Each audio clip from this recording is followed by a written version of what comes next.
MiniMax H3 is here, with open weights, native stereo audio, and up to 15 seconds of video generation. But the useful Unreal story is not replacing the engine. It is building a controlled bridge from sequencer to H3, then bringing the result back into production. H3 accepts multimodal context made from text, images, video, and audio. It can generate 4 to 15-second clips at 24 frames per second, with 32 kHz stereo sound.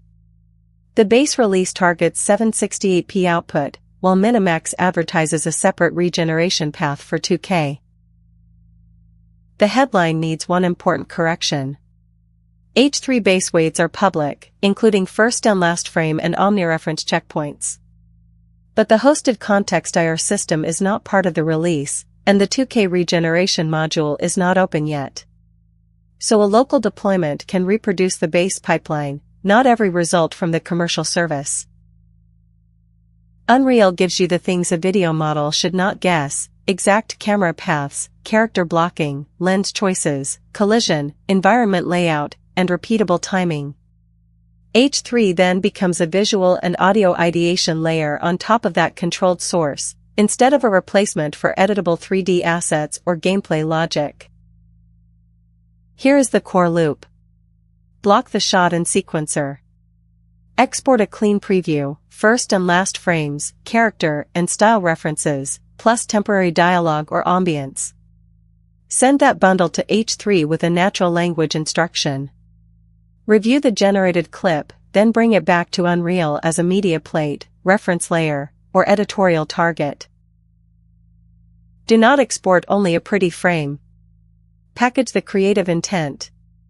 Include the camera move as a 2 to 15-second video, identity references for the hero, first and last frames for composition, and scratch audio when rhythm matters. Keep the prompt explicit about what must remain fixed and what H3 is allowed to reinterpret. Use the first and last frame checkpoint when the composition and transition matter most. Use the omnireference checkpoint when you need richer identity, motion, style, video, and audio guidance. The official limits allow up to 9 images, 3 videos, 3 audio clips, and 12 files in a mixed reference set. The clean Unreal integration is an editor utility or plugin backed by a small job service.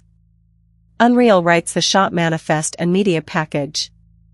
The service calls the MiniMax API or a local SG-Lang deployment, pulls the job, downloads the result, and creates a media source asset with the prompt, seed, model version, and source shot recorded as metadata. The strongest uses are fast cinematic previsualization, pitch trailer shots before final art, cutscene style exploration, and audiovisual concepts with dialogue, effects, and ambience generated together. You can also create multiple treatments from the same locked Unreal camera move, which makes director review far more concrete than a mood board. The generated result is flattened video and audio. It is not a skeletal mesh, animation rig, material graph, blueprint, or deterministic simulation. Characters can drift, text can change, and continuity can break across clips. Treat H3 output as a concept, plate, or review artifact unless a human rebuilds the approved result inside the engine. Local H3 is a serious infrastructure decision. The Omni transformer is 33 billion parameters, and the encoder uses Qwen3VL32B MiniMax documents a 4 GPU SG-Lang serving recipe. The initial release also uses full attention, with sparse attention inference promised later. For most Unreal teams, an API-backed prototype is the sensible first step. The license is not a standard permissive open-source license. The community agreement excludes the European Union, United Kingdom, South Korea, and United States unless separate authorization is obtained.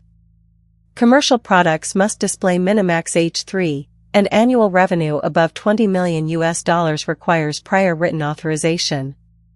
Have counsel review the live license before shipping. For production, keep Unreal as the source of truth. Store every generation as a version shot artifact, never overwrite the source sequence, and preserve the manifest, prompt, references, model version, and license snapshot. That makes the workflow auditable, reversible, and safe to replace when the model or project direction changes.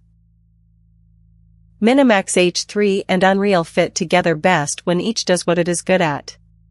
Unreal controls the world. H3 explores how that world could look and sound. Start with one sequencer shot, one reversible export bundle, and one re-imported media plate. If that saves a real review cycle, then automate the loop.